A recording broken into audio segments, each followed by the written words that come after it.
నెలవల్లి గ్రామ ప్రజలకి సజీవుడైన యేసుక్రీస్తు నామంలో మీకు అందరికీ వందనాలండి. ఇక్కడికి మీ ఊరికి రావడానికి దేవుని కృప అండి. మీ మధ్యలోకి దేవుడు మమ్మల్ని నడిపించాడు. ఆ గొప్ప దేవుడికి వందనాలు, స్తోత్రాలయ్యా. మీకు కూడా వందనాలు. ఈ గ్రామంలో ఉన్న వారికి ప్రతి ఒక్కరికి దేవుడి పేరిట వందనాలు. అయితే యేసుక్రీస్తు ప్రభువారు సజీవుడని ఎందుకన్నారంటే ఆయన మన కొరకు ప్రాణం పెట్టిన దేవుడు అండి. మనం చేసిన పాపం నిమిత్తం ప్రాణం పెట్టిన దేవుడు అండి.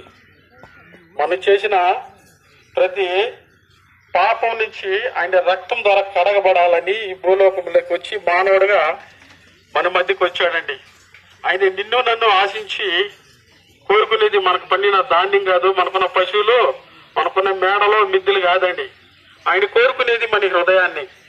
నీ హృదయాన్ని సరిచేయాలి, ఆయన రాజ్యంలోకి నిన్ను తీసుకోవాలి. అదేనండి ఆయన కోరిక.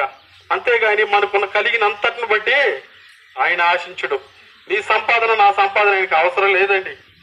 ఆయన నశించిపోతున్న వాళ్ళని, వ్యాధుల్లో బాధల్లో ఉన్న వారిని, సమస్యల్లో ఉన్న వారిని బాగు చేయనట్టుకు వచ్చిన దేవుడు. అంత గొప్ప దేవుడు అండి. ఈరోజు అన్ని కలిగి ఉండొచ్చు, మనకు అన్ని ఉన్నాయి, కానీ మనకి లేనిది ఏంటంటే సమాధానం. ఆ సమాధానం యేసుక్రీస్తు ఇస్తానంటున్నాడు. ప్రయాసపడుచున్న సమస్త జనులారా నా యొద్దకు రండి, మీకు విశ్రాంతి కలుగు చేస్తాను అంటున్నాడు. లోకానికి వెలుగై ఉన్నాను అంటున్నాడు. లోకానికి వెలుగై అంటున్నాడు. అదే కాకుండా పరలోకానికి మార్గమై కూడా నేనేనంటున్నాడు.